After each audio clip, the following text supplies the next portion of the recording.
melanjutkan materi bulan yang lalu, bahwa insya Allah materi ini tinggal satu bab lagi ya, tapi ini bukan bab terakhir ini. Ini masih penambahan dari bulan kemarin karena babnya begitu panjang, berfasal-fasal, ada 4 fasal ya. Kemudian insya Allah bulan yang akan datang kita melangkah pada materi yang akhir, yaitu babul itqi. Babul itqi adalah pembebasan hamba sahaya. Walaupun di zaman sekarang sudah tidak ada hamba sahaya, tapi sebagai tafaulan dan tabarukan kepada Syekh Muhammad Al-Ghazi yang sudah menyusun kitab ini, maka insya Allah keberkahannya tetap akan kita pelajari. Mudah-mudahan di Syawal nanti kita akan beranjak kepada satu kitab, entah itu Tajul Arus atau Minhajul Abidin. Nanti saya surah dulu ya. Insya Allah mudah-mudahan kita semakin hidup ya, qalbu kita semakin hidup, amaliyah kita semakin istiqomah, dan juga ibadah kita semakin maslahah di dini wa dunia wal akhirah. Amin. Bi barakati Ummul Quran. Al-Fatihah. A'udzu billahi minasyaitonir rajim. Bismillahirrahmanirrahim. Alhamdulillahirabbil alamin. Arrahmanir rahim. Maliki yaumiddin. Iyyaka na'budu wa iyyaka nasta'in. Ihdinas siratal mustaqim. Siratal ladzina an'amta 'alaihim ghairil maghdubi 'alaihim waladdallin. Rabbi ighfir lana wa liwalidayna wal mu'minina amin.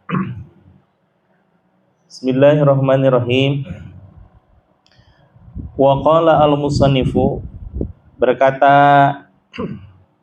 Syekh Al-Musannif, yakni penyusun dari kitab Fathul Qarib ini, yakni pembuka kepada zat yang maha qarib dengan asbab ibadah kita, karena memang diciptakannya manusia dan jin sebagaimana Allah nyatakan di dalam surah Az-Zariyat ayat 56, wa ma khalaqtul jinna wal insa illa liya'budun. Tidaklah aku ciptakan jin dan manusia, kata Allah, melainkan pada hakikatnya untuk semata-mata beribadah kepada Allah Subhanahu wa taala. Beribadah ini am dan khas, secara umum dan secara khusus. Jadi secara umumnya 24 jam yang Allah limpahkan, Allah titipkan kepada kita selama 1 hari 1 malam, itu pada hakikatnya untuk beribadah. Maka tiada lain selain meniatkan segala sesuatu untuk beribadah. Kalau dinyatakan bahwa dunia dan akhirat harus seimbang, pada hakikat pada dasarnya justru ibadah kita agak terkalahkan dengan masalah duniawi ya. Seperti halnya kita ibadah atau kita bekerja 8 jam lah, katakan 8 jam. Kemudian istirahat 8 jam. Yang 8 jam lagi, apakah itu untuk beribadah semuanya? Kan tidak gitu ya. Paling beribadah itu kalau kita ngitung-ngitung waktu sholat hanya katakanlah 5 menit lah ya. 5 menit berikut doa dan zikirnya sedikit. 5 menit kali 5, 25 menit. Kemudian zikir, doa, baca Quran, paling berapa jam? Tidak sampai 8 jam ya. Berarti bagaimana solusinya biar 24 jam yang kita miliki dan Allah titipkan ini semuanya bernilai ibadah? Insya Allah gampang ya. Gampang, tapi pelaksanaannya ini yang susah. Niatkan saja di dalam hati bahwa sebagai segala apa yang kita amalkan itu semata-mata karena Allah. Jadi bukan berarti bisnis atau bekerja kita, apa ngantor kita atau berniaga kita bukan semata-mata ibadah, tidak ya. Justru sebagian besar hidup kita itu kita gunakan untuk bekerja 8 jam, belum perjalanan, belum apa yang dikerjakan harusnya di kantor dibawa ke rumah, di rumah mengerjakan pekerjaan kantor lagi ya. Nah, mungkin bisa belasan jam kita bekerja. Kalau seandainya tidak diniatkan untuk beribadah, maka sia-sia kita ya. sia-sia waktu kita, sia-sia tenaga kita. Insya Allah kita mah para pecinta majelis ta'lim dan majelis zikir semata-mata semuanya dilandasi dengan niat karena Allah, insya Allah ya. Wa ma khalaqtul jinna wal insa illa liya'budun. Tidaklah aku ciptakan jin dan manusia kecuali hakikatnya untuk beribadah.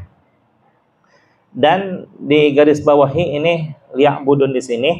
Liya'budun di dalam Sirul Asrar susunan Syekh Abdul Qadir Al-Jailani, terutama di dalam tafsir Al-Jilani jilid keempat ya, jilid ketiga di situ dinyatakan bahwa liya'budun ay liya'rifun. Beribadah di sini dalam artian mengenal. Mengenal siapa? Tentunya mengenal Allah. Dikatakan di situ, kenapa liya'budun? Wa kaifa na'budu ilallah laula ya'rifuhu. Bagaimana kita bisa beribadah kepada Allah sementara kita belum mengenalnya? Maka liya'budun di situ bermakna liya'rifun, untuk mengenal Allah. Mengenal Allah ini di dalam bahasa tasawufnya itu adalah ma'rifah. Ma'rifat itu terbagi kepada 4. Pertama ma'rifat asma, bukan asma Pak Dokter ya. Kalau asma Pak Dokter nah itu asma. Asma ini panjang. Asma nama Allah yang sangat indah. Kalau nama Allah itu adalah nama yang inti. Nama 99 sebagaimana termaktub di dalam hadis Rasulullah SAW itu adalah nama yang pokok, nama yang sekunder. Yang kedua setelah pokok, yang pokoknya kan Allah. Kemudian di dalam tafsir surah Yasin itu sesungguhnya nama-nama Allah semuanya itu 4.000 nama. Allah memiliki nama, namun yang paling utama adalah Asmaul Husna yang berjumlah 99 nama. Namun yang inti dari semua nama itu lafaz Allah, lafaz jalalah, yang setiap orang senantiasa menzikirkan kalimat tersebut, mendengungkan, mendawamkan, dan melanggengkan di dalam qalbunya semata-mata menyebut nama Allah. Nah, kalau seandainya Rasulullah SAW menyatakan dalam satu hadisnya, nama aini walam yanam qalbi, bahwa mataku terpejam ketika aku beristirahat. A'radul basyariyah itu ya, a'radul basyariyah, sifat-sifat kemanusiaan. Rasul pun perlu istirahat. Namun bedanya adalah bahwa para nabi dan para wali memiliki suatu keistimewaan yang susah untuk dicapai. Susah bukan berarti tidak mungkin tercapai, pasti tercapai kalau seandainya menuju ke arah situ. Tapi demikian susahnya. Maka kalau apa yang dicapai oleh wali berarti bisa dicapai oleh manusia biasa. Tapi kalau hanya nabi yang bisa mencapainya, berarti wali juga tidak bisa, gitu ya. Ini mah nabi dan wali. Nabi berjumlah 124.000, wali pun berjumlah 140.000. Apa yang keistimewaan para nabi dan para wali? Nama aini wa lam yanam qalbi. Mataku terpejam ketika aku sedang beristirahat, kata Rasulullah. Walam yanam qalbi, tetapi hatiku tidak pernah sekalipun berhenti mengingat Allah. Senantiasa being connected to Allah, selalu mengingat Allah. Bagaimana caranya? Wallahu alam, saya juga nggak tahu caranya. Mata terpejam, mata sudah terlelap, semua organ tubuh istirahat kecuali paru-paru dan jantung, kecuali dan satu lagi organ, tapi organ rohaninya, yakni kolbu. Dan kolbu itu tempatnya di arah jantung. Itu ya yang keistimewaannya. Sekalipun Rasul berbicara, kolbunya tetap berzikir. Sekalipun Rasulullah sedang berperang, hatinya sedang berzikir. Apapun aktivitas Rasul dan para nabi serta para wali yang lainnya, tetap senantiasa zikirnya kolbunya berzikir kepada Allah, sekalipun aktivitasnya tetap berlangsung. Insya Allah mudah-mudahan kita semuanya berada pada makom tersebut. Amin. Ya Allah ya Rabbal Alamin.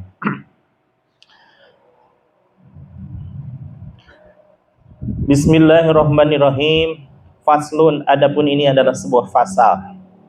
Wa yaftaqirul qasimu, dan dibagi kepada yang wa yaftaqirul qasimu, dan memerlukan pembagian ila sab'i syara'ita, kepada 7 syarat. Apa itu syaratnya? Al-Islamu, seandainya ini menyertakan tentang perseroan ya. Kalau kemarin kan hukum perdata, hukum pidana. Nah, ini hukum perseroan. Hukum perseroan antara 2 atau lebih dari 3 perusahaan. Di sini 2 ya yang dekat. Wa yaftaqirul qasimu, dan apabila memerlukan itu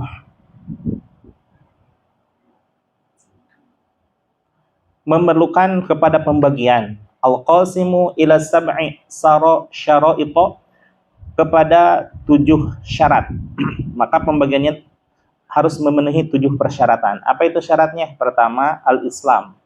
Yang kedua, al-bulughi. Al-Islami, al-bulughi. Bulughi ini ada artinya mencapai usia balik. Yang jelas ini apalagi seorang hakim, apalagi seorang saksi harus mencapai usia balik. Bagaimana kalau saksi dilimpahkan kepada anak kecil? Tidak memenuhi syarat ya, tidak bisa, itu tidak bisa.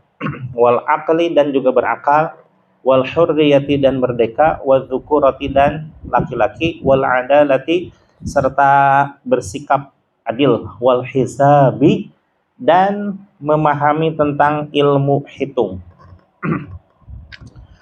Fa in taradha, apabila menerima persaksian dari yang membagi itu, asyarikani, 2 perseroan, 2 perusahaan, 2 hal yang berseteru, atau 2 orang ya. Biman yanqasimu, dengan orang yang membaginya, bainahuma, antara 2 perseroan tersebut, lam yaftaqir ila dzalik.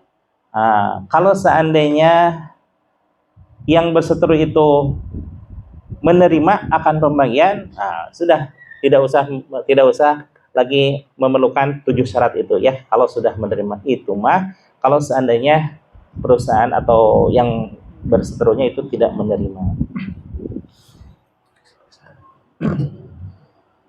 Wa in kana fil qismah, dan kalau seandainya ada dalam pembagian takwimun lam taksir, maka pembagian tersebut tidak memerlukan fihi ala aqalla minathnaini, tidak memerlukan kepada paling sedikit 2 orang, minathnaini, dari 2 orang yang berseteru tersebut. Wa idza da'a, apabila saksi, da'a itu yang bersaksi ya, ahadus syarikaini, salah satu dari 2 orang yang berseteru tersebut, syarikatu ila qismatin, yang bersatu di dalam pembagian, mala bororo, yang tidak membahayakan fihi, di dalam pembagian tersebut, lazimal akhara ijabatuhu, maka mesti diterima itu pengakuannya, yang kalau seandainya tidak membahayakan ya. Ini tidak terlalu banyak penjelasannya ya, karena ini darurat materi kali ini, bukan darurat syi'ri ya. Insyaallah mudah-mudahan malam ini selesai 1 judul yang terdiri dari 2 lembar lagi ya, 2 lembar berarti 3 halaman. Kemudian materi selanjutnya adalah Kitabul Itqi, penjelasan mengenai pembebasan. Bismillahirrahmanirrahim. Faslun, adapun ini sebuah fasal. Wa idza kana mudda'i, dan apabila yang terdakwa, bayyinatun, ada penjelasannya, ada barang buktinya, sami'aha, kemudian haruslah hakim itu mendengarkan pengakuan dari terdakwa. Siapa? Al-hakim, seorang hakim. Wa hakama, dan menghukumi itu hakim, lahu kepada buda'i biha, dengan bayinah tersebut, dengan data dan fakta yang dimiliki oleh terdakwa. Karena di lapangan itu yang dikuatkan adalah data, ya, data.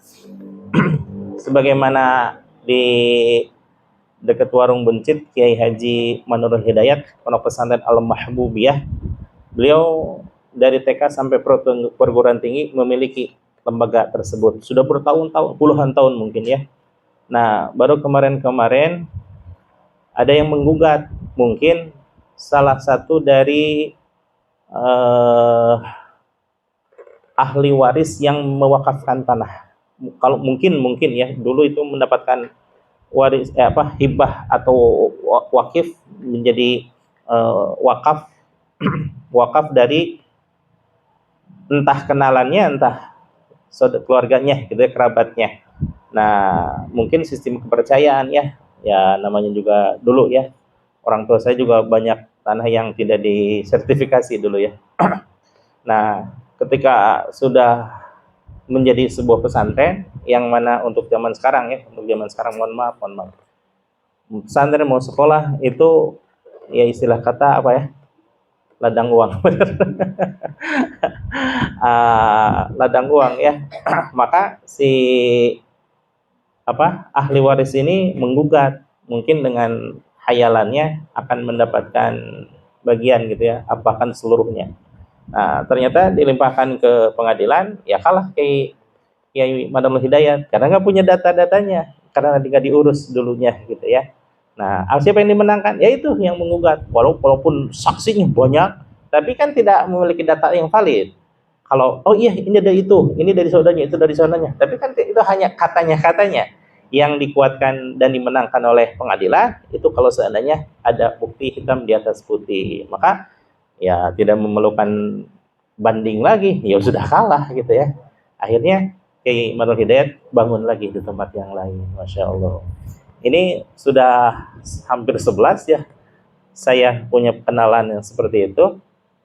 Kasusnya sama, digugat, ya, yang asalnya tidak hidup gitu kan, ya, tanah biasa, bahkan tanah gersang, kemudian diserahkan kepada santri atau kiai lah gitu, ya.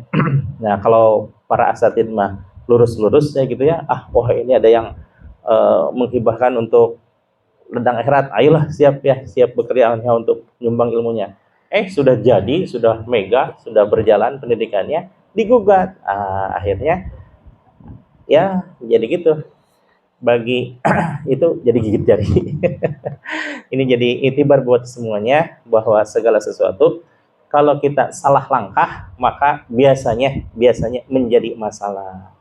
Lebih baik diribet dari awal, yang asal kesananya kita memiliki kekuatan legalitas hukum gitu, ya, sehingga anak cucu kita merasa tenang mau berbakti di situ juga, ya, mencurahkan ilmu dan lain sebagainya, daripada setelah sukses berjalan pendidikannya, akhirnya digugat, ya gimana lah gitu, ya. Mudah-mudahan menjadi intibar bagi kita semuanya. Wahakama, dan menghukumi seorang hakim, lahu kepada muda'i, orang yang mendakwakan, biha, kepada mubayyin tersebut, bukti tersebut. Wa illam takun, dan apabila tidak terbukti bayinatun, bukti dari terdakwa atas permasalahan yang sedang diperkarakannya, wal qaulul muda'i, maka sang hakim menghukumi dengan ucapan dari seorang terdakwa, alaihi, yang menyertai itu muda'i, bi yaminihi, dengan sumpahnya gitu, ya. Tapi kalau sumpah di hukum positif tidak berlaku, ya, tidak berlaku. Kalau hukum positif itu kan mengadopsi dari hukum Belanda, tidak dari hukum Islam. gitu ya. Tidak apa namanya? Tidak valid kalau hanya sekedar sumpah saja. Fa inna kala dan kalau seandainya tidak ada dari anil yamini, dari orang yang bersumpah tersebut, ruddat alal mudai, maka dikembalikan kepada sang terdakwa tersebut, fayuhlifa harus menentukan, wa yastahiqu dan memberlakukan haknya, wa idza tada'aya dan apabila mengakui dua orang yang berperkara tersebut atau dua perusahaan yang berperkara tersebut syai'an kepada sesuatu fi yadi ahadihima pada salah satu dari keduanya, fal qaulu sahibul yadi, maka ucapan sang pemilik biyaminihi sumpah itu diakui kalau dalam hukum Islam ya.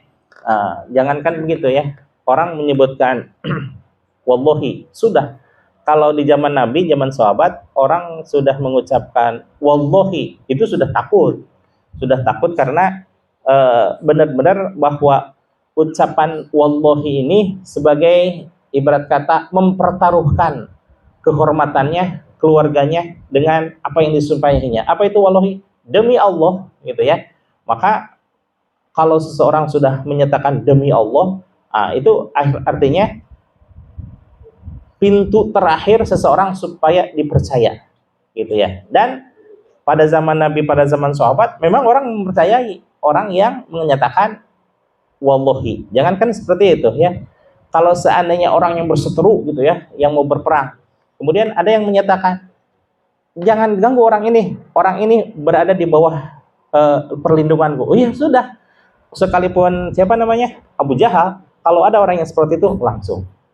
Zaman Rasul, bahwa Rasulullah Shallallahu Alaihi Wasallam dilindungi oleh Abu Thalib ketika Sayyidina mohon maaf ya Sayyidina, tapi memang belum masuk Islam beliau. Ketika Abu Thalib menyatakan melindungi Rasulullah Shallallahu Alaihi Wasallam, semua orang udah tahu karena memang beliau ucapkan itu di Mekah, di Ka'bah, di pelataran Makkah. Setentu orang-orang tokoh muslim maupun tokoh musyrik pun mengetahui bahwa Rasulullah dilindungi berada di perlindungan Abu Thalib. Maka ketika ada Abu Thalib, orang-orang segan untuk mencelakakan Rasulullah, apalagi mengganggu Rasulullah, apalagi sampai berencana membunuh Rasulullah. Tapi ketika Rasulullah sudah ditinggalkan oleh oleh Abu Thalib, maka mulai berani banget gitu ya, sampai mau mengusir, mau membunuh dan lain sebagainya. Tapi keburu oleh Allah diperintahkan untuk hijrah ke Madinah gitu ya. Nah, ini berbeda dengan Islam ya, berbeda dengan hukum positif di sekarang, karena hukum positif di Indonesia itu tidak mengadopsi kepada hukum Islam, tapi mengadopsinya kemana? Hukum Belanda. Banyak. Tanyalah para sarjana hukum bahwa Indonesia itu hampir 80% mengadopsi hukum Belanda. Yang Islamnya baru kesini ya, setelah ada MUI, usulan, maka mulai diterima hukum Islam. Wa in kana fi yadihima, dan apabila ada di antara keduanya tahalafa, maka harus menentukan, wa ju'ila bainahuma, dan menjadikan antara keduanya, wa man halafa, dan barang siapa yang menentukan, ala fi'li nafsihi, atas perbuatan dirinya, halafa ala bati, maka seseorang yang menentukan harus pula menetapkan, wal qat'i, dan memutuskan, ala halifa, akan ketentuan tersebut, ala fi'li khairihi, atas perbuatan orang lain. Fa in kana itsbatan, kalau seandainya ditetapkan halafa ala batti, yang sudah menentukan dan juga awal qat'i, dan juga memutuskan, wa in kana nafyan, dan harus Apa ini?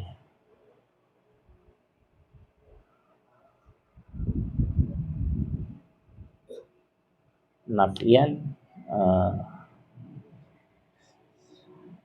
Oh, wa in kana nafian, yang orang sudah menentukan halafa ala nafyil ilmi, kepada tidak mengetahuinya, seolah-olah tidak mengetahuinya gitu ya.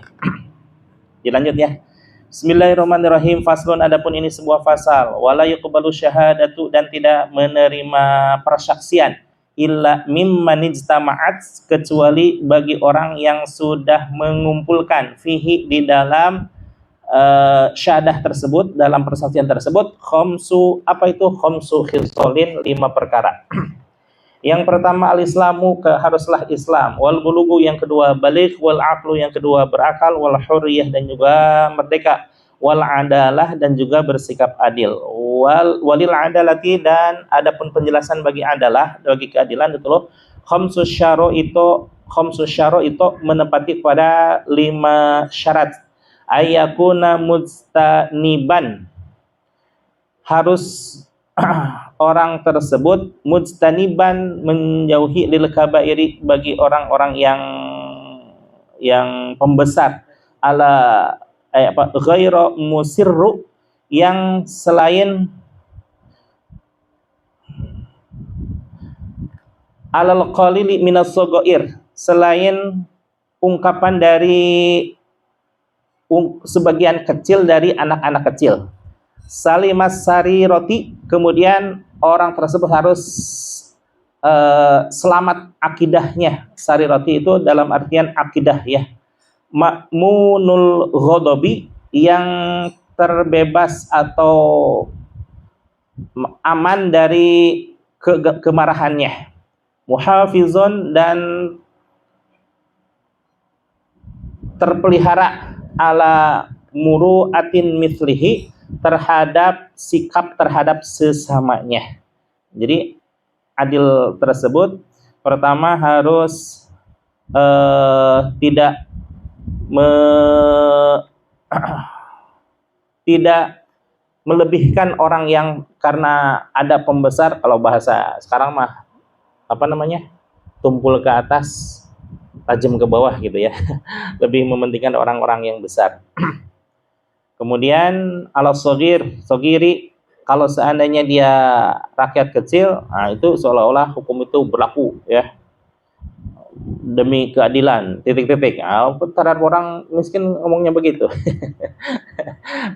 Harusnya pada orang pembesar dong gitu ya. Ala sariroti, selamatnya akidah. Kemudian makmunul ghadabi,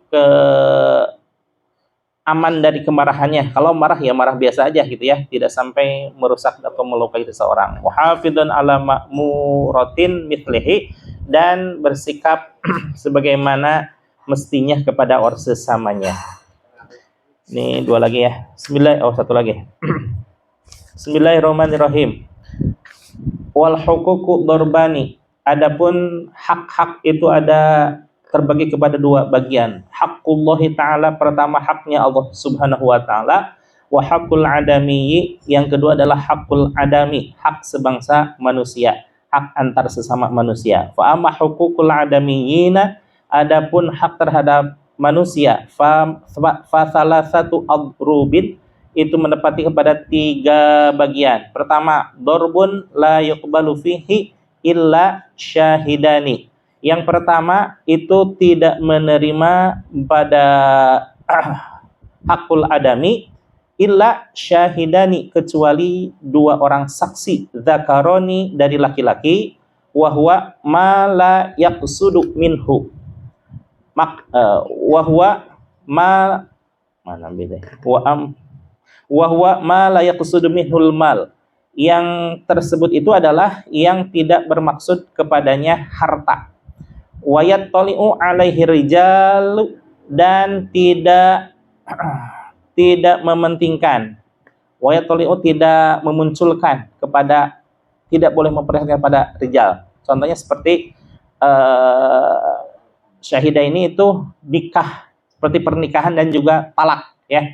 Talak kalau seandainya, kalau di sini pernikahan tidak sah kecuali oleh dua orang laki-laki. Kalau seandainya laki-lakinya dalam keadaan darurat tidak ada sama sekali, hanya satu, maka boleh dua. Dan talak pun, tapi ini ikhtilaf ya, talak itu harus ada saksi, dan kalau mazhab Imam Syafi'i mah tidak memerlukan saksi juga tidak masalah kalau talak gitu ya. Asal ada ucapan dari suami bahwa begini misal gitu ya, punggung engkau seperti punggung ibu saya gitu kan, berarti talak gitu. Punggung istri makan halal, tapi kalau punggung ibu haram, nah itu berarti talak maksudnya gitu ya. Tapi tidak memerlukan saksi itu ya, tidak memerlukan saksi. Wa darbun, dan bagian yang selanjutnya, yuqbalu fihi syahidani, menerima dua orang saksi, au rajulun, atau laki-laki, awim ro'atani. Nah, ini dengan saksi satu orang laki-laki, wa mra'atani, dan dua orang perempuan, au syahidun, atau seorang saksi, wa yaminul mudda'i, dan disertai dengan pengakuan adanya sumpah, wahwa kana al-qasdu minhu al-mal, bahwa yang tersebut yang tersebut di atas itu adalah yang memerlukan tentang harta. Yang ketiga, wa darbu yuqbalu fihi ar-rajulu. Bagian yang menerima di dalam persaksian tersebut siapa? Laki-laki, rajulun, satu orang laki-laki, wa mra'atani, dan dua orang perempuan, au arba'u niswatin, atau 4 saksi dari perempuan sekaligus. Bahkan kalau seandainya sama sekali tidak ada laki-laki, tapi saksi ada dari perempuan. Nah, perempuan itu bandingnya adalah 2 orang laki-laki, maka harus 4 sekaligus.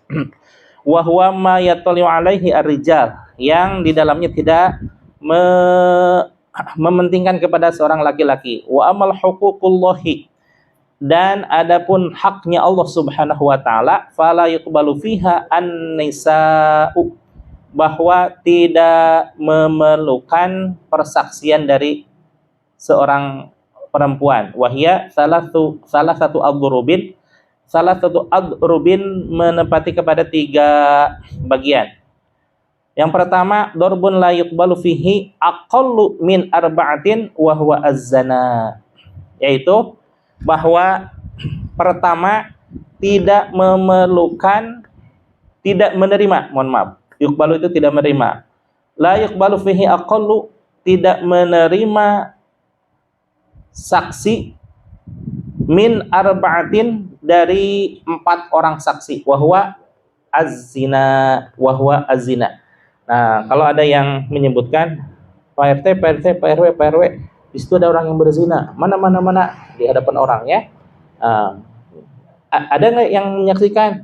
Tidak ada Pak RT, kata, hanya saya saja. Nah, kalau laki-laki hanya seorang, tidak diterima. Kalau perempuan seorang, bahkan tidak diterima juga. Tapi untuk seorang saksi ini lebih berat lagi. Mohon maaf ya kalau agak sedikit vulgar nih. Yang menyaksikan itu katakanlah 4 orang. Yang 4 orang itu bukan hanya menyaksikan laki-laki datang ke rumahnya atau laki-laki datang ke kontrakannya. Mohon maaf. Laki-laki itu harus melihatnya. Semua orang harus melihat terjadinya perzinahan tersebut. Baru itu disaksikan, baru itu diterima saksinya, gitu ya. Bagaimana kalau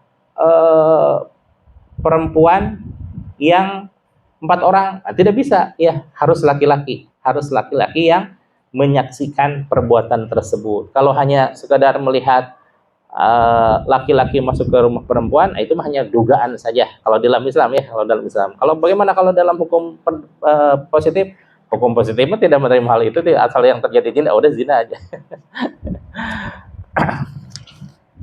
Sedikit lagi. Wa darbun, dan sebagian yuqbalu fihi ithnani, menerima kepada 2 orang saksi, wahwa ma siwa zina, yang persaksian tersebut selain dari zina, minal hudud, dari hudud itu ketentuan-ketentuan atau peraturan-peraturan.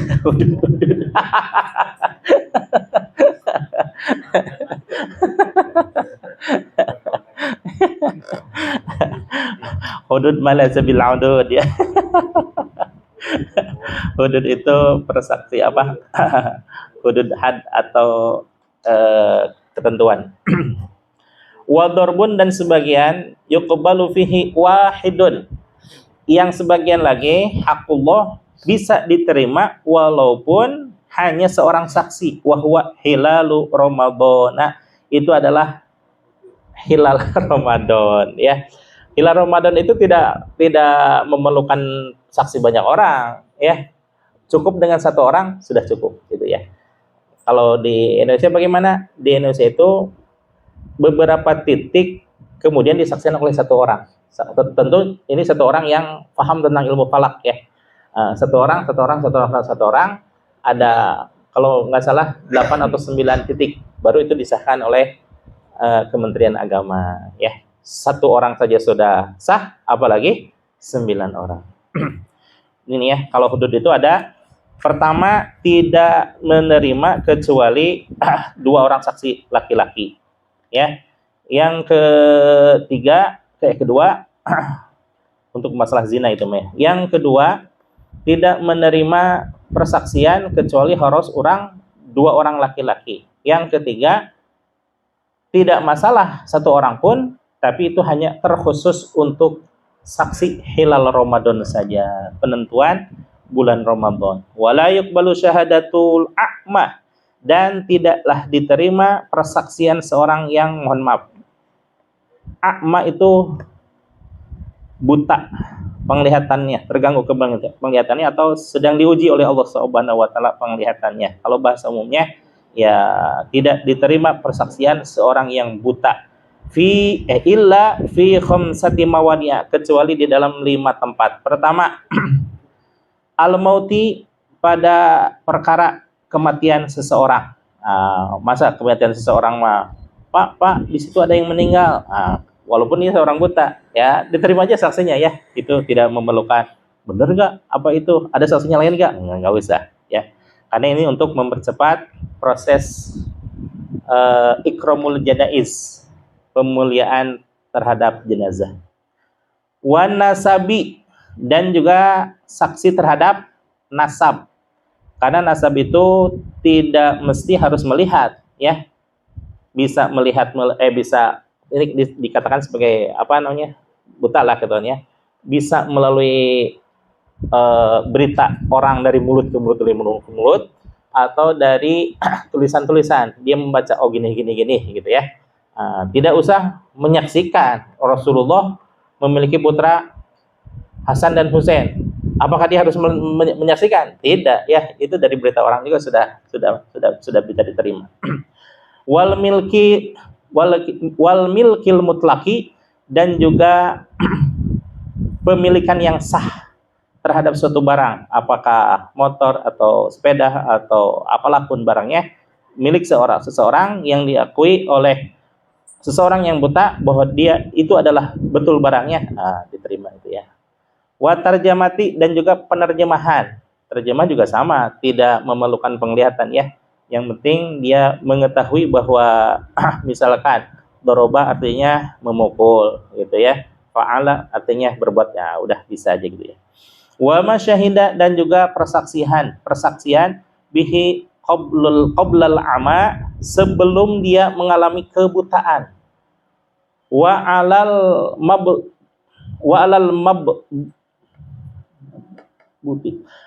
mabduti, dan terhadap sebelum dia mengalami kebutaan. Wala yuqbalu syahadatu, dan tidak diterima persaksian jaro li nafsih, selain dirinya, naf'an, hanya untuk menerima kemanfaatan, wala dafi'in, dan juga tidak menerima sesuatu yang menolak, anha, dari persaksian tersebut, apa? Dororon, kemadorotan. Subhanallah ya. Maka dari damping seorang saksi yang sehat pun, ternyata di dalam Islam ditentukan bahwa persaksian dari orang yang buta pun bisa untuk diterima ya. Kecuali seseorang yang mengakui bahwa itu bukan miliknya, tapi diakui hanya untuk menerima kemanfaatan, dan juga kemadharatan, agar dia tidak terhindar dari kemadharatan. Nah, itu tidak bisa terima ya.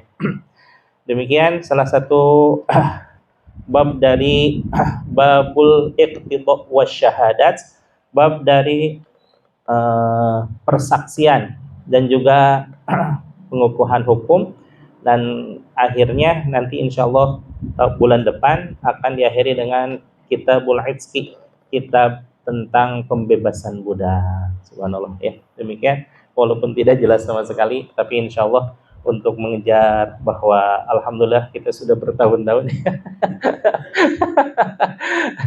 yang dulu kalau nggak salah Safinatun Najah ya, Safinatun Najah, sekarang berlanjut sudah bertahun-tahun pula Fathul Qorib, sudah 2 kitab yang kita pelajari, yang subhanallah ini walaupun kitab ini kitab tipis, tapi senantiasa di seluruh pesantren dipelajari dengan maksud bahwa fikih seseorang itu dari mulai dasar sampai menengah, alhamdulillah kita pelajari, walaupun sebenarnya ada yang lebih pertengahan sampai madhabul arba tidak akan pernah selesai ya permasalahan fikih mah, tapi setidaknya dasar-dasar dari ilmu fikih sudah kita pelajari. Insyaallah mudah-mudahan semakin menambah kemanfaatan dan keberkahan dalam hidup kita.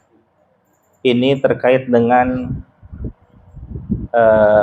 husnuzon kita kepada sesama manusia. Apatah lagi ini adalah saat-saat terakhir antara orang yang hidup dengan orang yang sudah meninggal.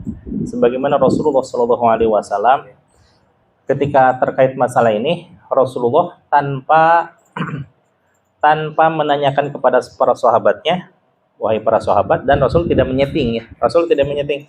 Nanti ini walaupun kalian tahu ini adalah kurang baik, yang sebagian nyebut baik, sebagian tidak baik, tidak. Tapi Rasul katakan langsung saksi. Apa tuh bahasa Arabnya? Pokoknya mah, apakah kalian bersaksi bahwa mayat ini baik? Otomatis orang yang para sahabat saat itu adalah khair. Dengan menyaksikan 3 orang saksi menyatakan mayat itu adalah baik, itu akan menjadi pertimbangan bagi Allah Subhanahu wa taala. Hamba-hambaku saja menyatakan bahwa dia orang baik, maka aku mengikuti persangkaan hambaku, sebagaimana Allah menyatakan ana inda zonni abdi bi, bahwa aku tergantung persangkaan hambaku kepadaku. Kalau seandainya hambaku menyatakan jangan-jangan sholat saya ini kurang diterima oleh Allah, dia udah pasti orang diterima oleh Allah Subhanahu wa taala, karena dia menyangka bahwa Allah tidak mengedepankan Maha Rohaman dan Maha Rohimnya. Kemudian di sisi lain Rasulullah SAW suatu saat ada lewat rombongan orang-orang mengantarkan jenazah. Para sahabat tahu, sebenarnya Rasulullah juga tahu, tapi Rasulullah langsung refleks, langsung berdiri. Karena sahabat melihat Rasulullah berdiri, otomatis yang tadinya selingkuh langsung berdiri karena melihat Rasulullah berdiri. Setelah berlalu itu iring-iringan jenazah, kembali Rasulullah duduk, lalu salah satu sahabat menyatakan, ya Rasul, mohon maaf, itu kan bukannya Yahudi, ya wahai Rasul. Rasul menyatakan, sekalipun dia orang Yahudi, tapi sisi kemanusiaan dia adalah tetap manusia, tetap hambanya Allah Subhanahu wa taala. Itu adalah menyatakan tentang kehusnuzonan kita kepada sesama manusia. Kemudian bahwa seseorang yang sudah meninggal untuk kaum muslimin dinyatakan sebagai apa? Yang orang meninggal disebut apa? Almarhum. Almarhum itu artinya apa? Allahu yarham. Semoga Allah mengasihinya. Padahal kasih sayang Allah subhanallah itu seandainya diukur-ukur, orang yang ada orang yang jahat, ada orang yang semi baik dan jahat, kemudian ada orang yang baik, tapi kita senantiasa mendoakannya almarhum. Itu bukan benar-benar almarhum, bukan benar-benar bukan benar-benar Allah menyayanginya, tapi barangkali semoga saja Allah mengasihinya gitu.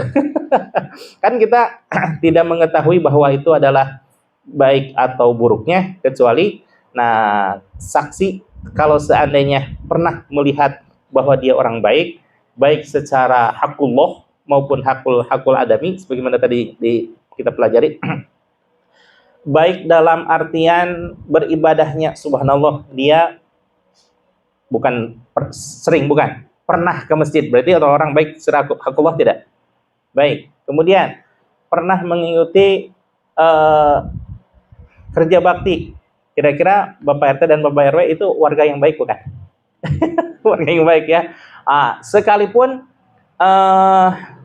seluruh sejarah hidupnya dipenuhi dengan warna kelam, tapi ada sisi-sisi kebaikannya.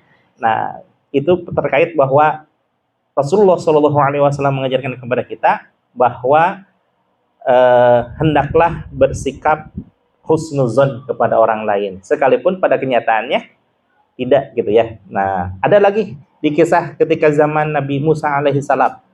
Zaman Nabi Musa alaihissalam itu ada seorang yang menjadi sampahnya masyarakat, tidak pernah berbuat baik, tidak pernah berbuat kemaslahatan, hanya keonaran dan kejahatan saja.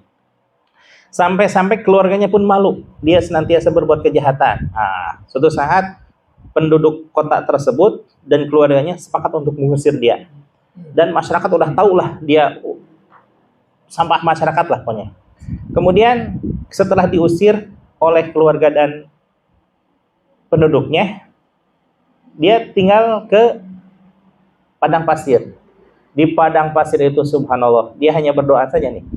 Ya Allah, kalau seandainya keluarga saya dan juga penduduk saya mengusir saya, tidak menerima kehadiran saya, kepada siapa lagi aku berharap kepada selain kepada Engkau. Hanya ucapan segitu saja. Maka ibarat kata Allah terenyuh gitu ya, sampai tersentuh. Kemudian dia menjadikan orang tersebut yang tadinya sampah masyarakat sama Allah dikenalkan kepada Nabi Musa alaihissalam bahwa itu adalah waliku, kata Allah Subhanahu wa taala. Kemudian Allah berfirman kepada Nabi Musa alaihissalam, wahai Musa, tuh di gurun pasir tersebut ada waliku yang meninggal, maka silahkan urus dan muliakan jenazahnya. Siap ya Allah. Kemudian Nabi Musa alaihissalam berjalan ke tempat yang dituju.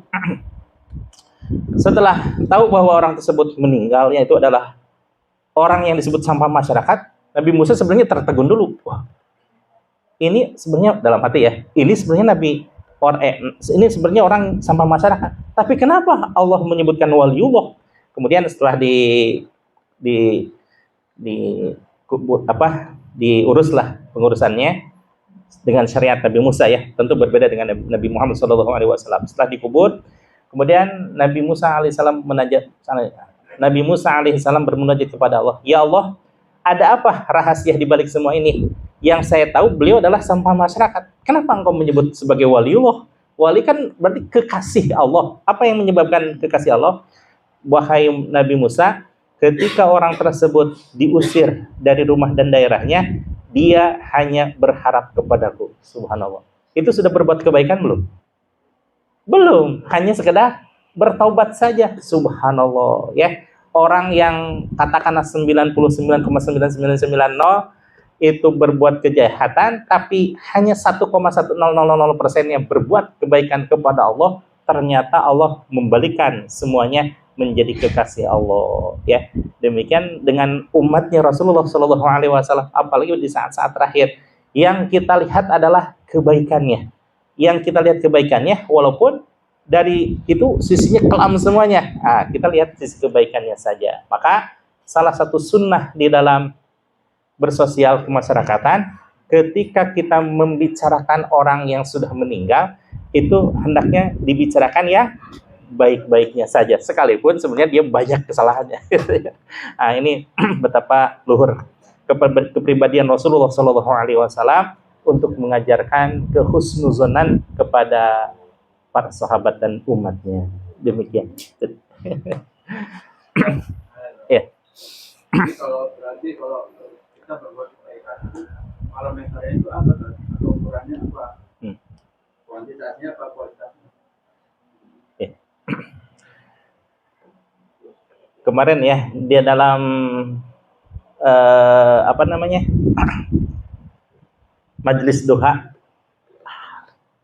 hikmah yang nomor 1 adalah la alima la kabira wala saghirata, tidak ada amal yang besar, tidak ada amal yang kecil di hadapan Allah Subhanahu wa taala illa alal ihsan, kecuali keikhlasan di dalam hati. Kalaupun seandainya besar sekalipun, tapi belum tentu itu bisa menggetarkan arsy-Nya Allah. Dan sekalipun itu kecil, belum tentu disepelekan oleh Allah. Salah satu buktinya ya, Habib Munzir, mohon maaf. Habib Munzir suatu saat mengadakan majlis Rasulullah SAW, majlis akbar lah, tablik akbar. Kemudian Habib Munzir merasa bahwa ini adalah jamaah terbesar, sampai-sampai lapangan luas, demikian luasnya, penuh sesak dengan manusia. Kemudian beliau merasa, merasa bangga. Kemudian ditakdirkan oleh Allah Subhanahu wa taala, malam itu beliau bermimpi dengan Rasulullah sallallahu alaihi wasallam. Dan terlihat Rasulullah itu senyum-senyum. Maka Habib Munzir bertanya, "Wahai Rasulullah, apa gerangan yang membuat engkau tersenyum? Apa engkau bangga melihat aku bisa mengumpulkan orang banyak seperti ini?" Karena beliau bangganya gitu ya. Alhamdulillah, mungkin kira-kira gitu ya. Alhamdulillah, saya sangat senang dengan adanya pengajian yang luar biasa banyak ini. Tapi yang membuat aku bangga dan bahagia bukan karena pengajian ini besarnya, bukan karena banyaknya biaya yang dikeluarkan, tapi ada seorang hamba yang subhanallah hatinya betul-betul tertuju kepada Allah dan membantu untuk terselenggaranya pengajian yang mengagungkan Rasulullah SAW. Habib Munzir dalam hatinya menyangka bahwa yang dibanggakan oleh Rasulullah, beliau, apakah itu saya, wahai Rasul? Tidak, katanya. Bukan engkau, bukan para donatur, bukan para yang share-share segala macam iklan itu, tapi ada seorang hamba yang betul-betul dia meniatkan segala sesuatunya karena Allah dan karena aku, yaitu yang menancapkan umbul-umbul. Subhanallah, kata Habib Munzir, aduh saya kecewa berat, katanya, kenapa nggak saya, katanya. yang masang umbul-umbul. Subhanallah. Jadi Rasulullah SAW bukan besarnya, bukan mahalnya, bukan ramenya, tapi keikhlasannya kepada Allah Subhanahu wa taala. Kan kalau dalam acara yang terkenal itu penceramahnya atau qorinya atau donaturnya atau ketua majelisnya, betul ya? Tapi yang masang umbul-umbul kira-kira diperhatikan orang nggak? tapi dalam hatinya subhanallah, itu yang membuat Habib Munzir terpukul dengan sentuhan Rasulullah SAW. Kedua, ketika Habib Munzir berdakwah ke Solo, tapi walau alam Habib Anis atau Habib yang lainnya, walau alam. Nah, di pesantren tersebut beliau diundang untuk membaca Dia Ulami. Akhirnya beliau membaca dengan penuh kekhusyuan. Dan di saat itu anak-anak pada ribut. Anak-anak ribut, dikasih isyarat untuk diam, tidak diam-diam juga gitu. Nah, ketika Habib Munzir selesai membaca Dia Ulami, kalau kita berjanji gitu ya di pesantren, beliau marah luar biasa sama anak-anak. Belum pernah saya marah semarah itu sama anak-anak, kata beliau gitu ya. Kamu itu nggak tahu ya, ini kecintaan kepada Rasulullah SAW, dan kitab ini adalah kecintaan Rasulullah SAW. Kamu gitu mau jadi apa hanya, pokoknya segala macam lah gitu. Tapi dilelahnya pada malam harinya Habib Munzir bermimpi dengan Rasulullah SAW, yang pada saat itu beliau bukan kelihatan wajahnya sumringah, tapi wajahnya muram durja, seolah-olah ada sesuatu yang menyakitinya. Kemudian bertanyalah Habib Munzir, ya Rasulullah, apakah yang gerangan yang membuat engkau bersedih, wahai Rasul? Aku bersedih, katanya, karena ada kecintaanku yang memarahinya. Yang dengan kata memarahinya, beliau sudah menyangka, apa saya gitu ya. Wahai Munzir, katanya, ketahuilah olehmu bahwa anak-anak itu datang ke majelis taklim itu bukan semata-mata karena paham bahasa Arab, bukan. Karena kecintaannya kepada gurunya. Dan itu membuat aku bahagia dan bangga dan bahagia. Jadi yang dibanggakan Rasulullah lagi-lagi bukan Habib Munzir, tapi anak kecil yang belum mengerti bahasa Arab. Subhanallah. Ketahuilah olehmu bahwa mereka mencintaiku dan aku mencintai mereka. Subhanallah. Bukan Habib Munzir yang disebut Rasulullah. Nah, ini menandakan bahwa subhanallah, di hadapan Allah tidak ada amal yang besar dan tidak ada amal yang kecil, kecuali dan juga tidak memerlukan kuantitas, tidak memerlukan kualitas. Yang diperlukan oleh Allah adalah ikhlasnya.